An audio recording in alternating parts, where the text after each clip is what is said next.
Nearly 2/3 of people say they've experienced a mental health problem, and the charity Mind says 1.6 million people are now on the waiting list for treatment from mental health services.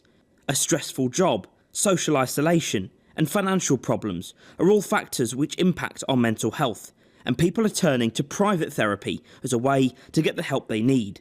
Natasha Wicks from Coventry provides therapy to clients, but with a difference.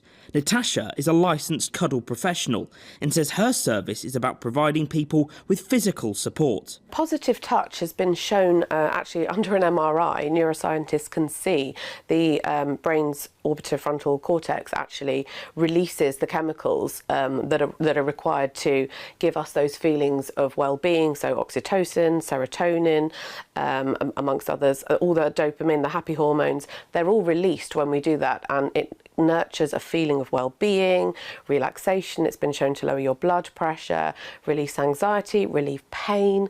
With the science behind a hug so positive, Natasha believes the popularity of her therapy is on the rise.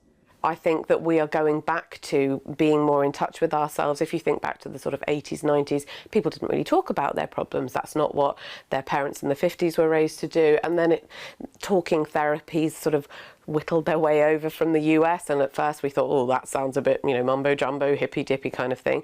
But I think now in the UK, especially since COVID, people are very more aware of how important touch is. And so absolutely, I just think it's going to get bigger and bigger. When it comes to her clients, Natasha's range from 18 to 80-year-olds, both here in the UK and abroad.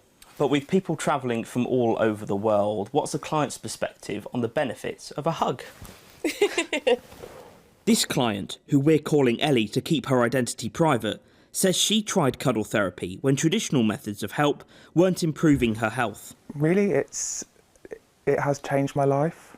I reached out to Natasha it's over a year ago now, and I've had a few different types of therapy in the past and nothing's really worked for me. So I thought I wanted to give this a try, and from the first session I couldn't believe how much of a difference it had. It was almost like an immediate release. I'm a very anxious person. I've got quite severe anxiety, and I can see every month when I come down how much it's improving and how much of a difference there is. With pressures life throws at every one of us, wrapping our arms around each other can have a bigger impact on improving mental health than you might think. Jack Carson, GB News, Coventry.